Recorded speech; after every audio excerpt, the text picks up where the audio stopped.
Hi guys!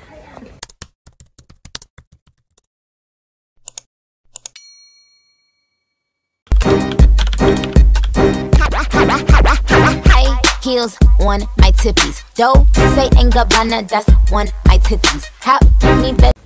Welcome back to my YouTube channel. So, we're going to center, yung activity center na pinupuntahan nila twice a week or 3 times a week. Kaya hatid ko sila doon dahil wala si apa nila umalis. May ka-meeting. Ako muna ang toka for today's video.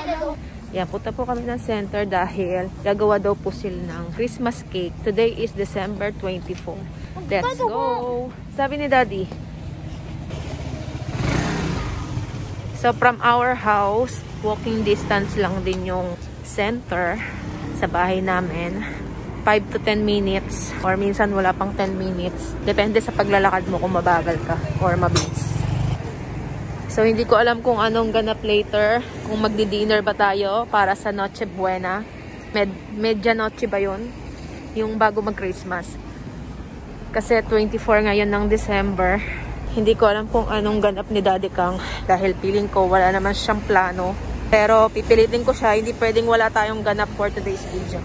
Kailangan natin mag-dinner at celebrate ang ating Christmas. Kahit malungkot dito. Siyempre, nasanay tayo sa Pilipinas na mag-Christmas ng ilang taon, every year, mamas ko. So, hindi natin mararanasan dito yon. So, gagawa na lang tayo ng own Christmas to make us happy. Para maging masaya tayo kahit pa paano mawala ang homesick. So, bali yung center na pinapasukan nila, yung katabi niya is simbahan na pinagsisimbahan namin every Sunday. Christian church siya. Tapos may mga pa-offer sila na activity center para sa mga bata, para sa mga foreigner. May English study sila every Sunday din. 2 p.m. para sa mga adult. Tapos 6 p.m. para sa mga bata. Naka-attend na sila doon pero ayaw na daw nila. Lagi na lang nilang daing is boring daw. Lagi silang boring sa buhay. Di nila feel siguro. Pero masasanay din, paunti-unti lang. Ayan, lakad mode muna kami. Lamig. Katapos na hindi ko alam saan ako pupunta. Kasi mamaya pa sila uuwi. 3 hours to 4 hours sila dun. Libre lang lahat yon guys. Tapos marami pa silang pabigay. Minsan may mga pa-freebies na pinapauwi sa mga kids. Tapos may free food din sila. After that activity.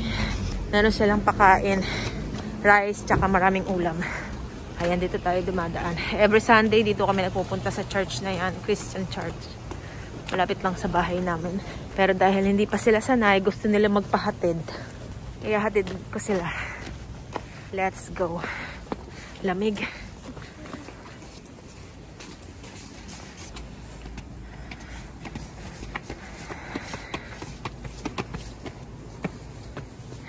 Pwede kang dumaan dito sa likod. Pwede kang dumaan sa harapan. Kahit saan pwede kang dumaan.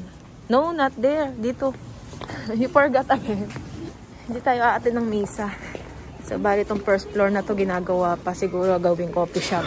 Ang ganda oh. Yan. Dito tayo papanik. 4th floor. Kaja. Kunyang, you need to attend. Hello.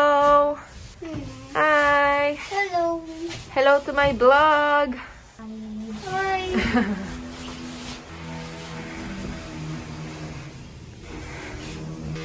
Let's be active and always answer, okay? Fighting! Ingay, may ginagawa pa siguro. Ayan, dito yung activity center nila. Wow, sinong gumawa nito? Ibang bata siguro. Gumawa kami yan eh. Sige na, go na.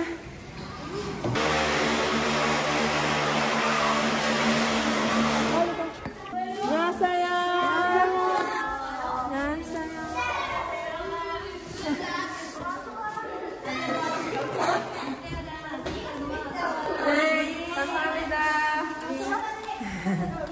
Ayan, iwan ko sila dyan.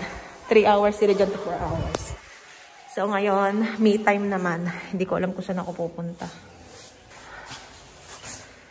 Iniisip ko punta ako ng Daiso. Bili kaya ako ng gift nila para later. Christmas gift. Ano kayang gift ang bibiling ko? Samahan niyo ako, tara. Ching! So, bili na lang tayo ng regalo sa Daiso. Para matuwa naman sila kahit paano. Regalo ko sa kanila. Samahan niyo ako guys. Tara. Kaysa maboring tayo sa bahay. Gumawa na lang tayo ng ikakakasaya natin. Punta kaya ako ng Sangin. Kaburat eh. Charot. Mag-subway kaya ako. Bili ako ng ano doon, damit ni Noah. Tingnan ko yung mga price. Tara, samahan niyo ako guys. Kaboring, walang kasama. Dito tayo daan. Lakad tayo. Ng Bear Light. Yan. Bali dyan yung center nila guys. Tapos sa kabila, yun yung simbahan, Christian Church. Kinaganda doon kasi marami silang ano, connection, maraming free activities, marami silang freebies, maraming ino-offer for free. Tsaka big help sila lalo na sa mga parents na nagwo-work, pwede mo silang iwan doon. Pwede kang mag-part-time job dito. Habang nagpa-part-time job ka, pwede mo silang iwan doon, sila mag-aalaga. May free foods pa, 'di ba? Hindi ka dapat mag-alala dahil nasa mabuting kalagayan yung mga anak mo. Pero ako sa ngayon, wala pa akong work. Pero nag-a-apply na ako. Wala pa lang kumukuha. Pero in God's will, hintay-hintay lang tayo. Sa ngayon, enjoy na lang muna natin yung mga ganitong bagay. Okay, sure na tayo pupunta doon guys. Samahan nyo na ako. Bili tayo ng gift para sa mga anak ko. Tapos kikang hindi ko alam kung anong re-regalo ko sa kanya. Dahil ever since, hindi naman ako nagre-regalo sa kanya. Ang hirap niyang regaluhan, tsaka hindi naman kasi siya materialistic na bagay. Ako lang talaga sapat na. Hi! Iyat! Charat! Okay, na-miss ko ang subway. Ang tagal ko doon hindi nakasakay. Bili tayo ng ticket. So, bibili tayo ng ticket. Gamitin natin tong coins natin. Dahil matagal na siyang nakaburo dito. Ang lamig. Tigas ng kamay ko. Bali, ang pamasahe is 1.7 kapag bibili ka ng ticket. Pero pag may card ka, 1.5 lang. Nasa ano lang yan. 60 pesos. In Philippine pesos. Ayan. Okay, bili tayo. 매수를 선택하여 주십시오. Isa lang po. 금액을 투입하여 주십시오. 발매가 완료되었습니다. 이용해 주신 Ito na yung ticket nila guys. 1.7.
Pagod. Mali pala yung ano natin, nilakaran. Tawid na lang tayo sa kabila. Tapos mamaya pupunta ako dyan. Sa Daiso, punta tayo dyan. Doon kami pupunta. Ayan. Arumdaon Kage. Beautiful store. Ibig sabihin, beautiful store. Ingay. Para tayo tatawid. Saan ba may tawiran? Doon pala sa kabila yung tawiran. Sa kabila tayo tumawid. May tawiran ba doon? Bumalik na nga lang tayo. Bumalik tayo sa baba. Doon tayo dumaan sa baba. Walang tawiran talaga dito. Papuntang kabila. Okay, nakatawid na tayo sa kabila. Mali pala yung way natin kanina. So, ito lakad mode lang. Hindi na kailangan sumakay pa ng another sasakyan. So, pasukin natin. Tingnan natin kung may mga new arrival. Sana mura-mura lang para mapabili ako ng damit ni Zella para mamaya. Kasi inisip ko, team ride kami later. Para sa Noche Buena. Noche Buena ba? Pagka ano? Magki-Christmas na kinabukasan or Medianoche. Nabubulol ako sa kabila. Ayan, punta tayo dito. Arumdaon Kage. Tingnan natin kung may mga new arrivals. Ay, yung cute. Tingnan natin kung may pambata. Alam ko may pambata dito eh.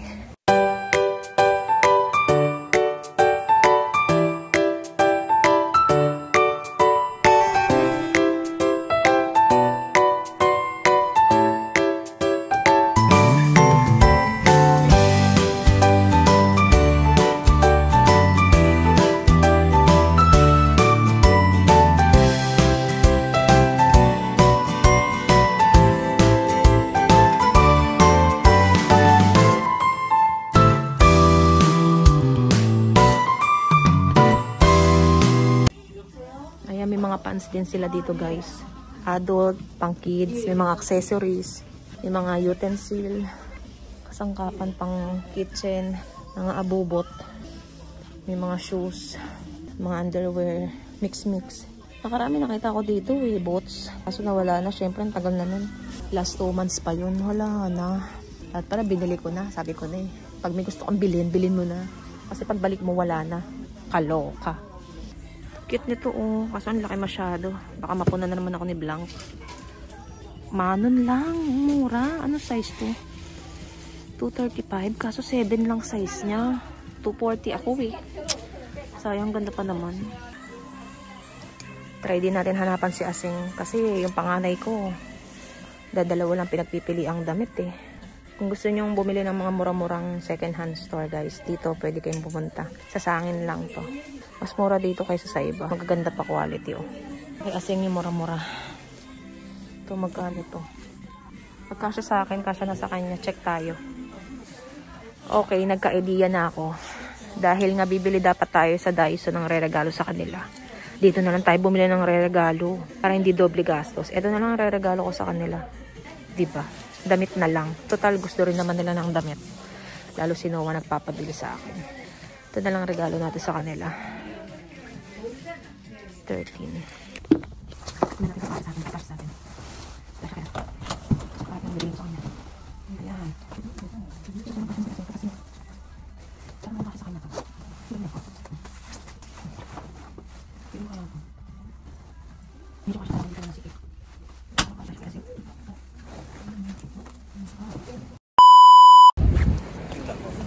So to guys, nakabili na tayo ng regalo natin kay Aseng tsaka kay Sela. Punta tayo sa Daiso kasi wala akong mapili kay Noah. Sa Daiso na lang kasi gusto niya ng scarf. Pero pag damit, marami naman na siya ng damit. Siya nga yung pinakamaraming damit sa amin. So hindi ko na pinaplastic dahil pupunta naman ako sa Daiso. Sa Daiso na lang tayo bibili ng plastic. Okay, let's go again.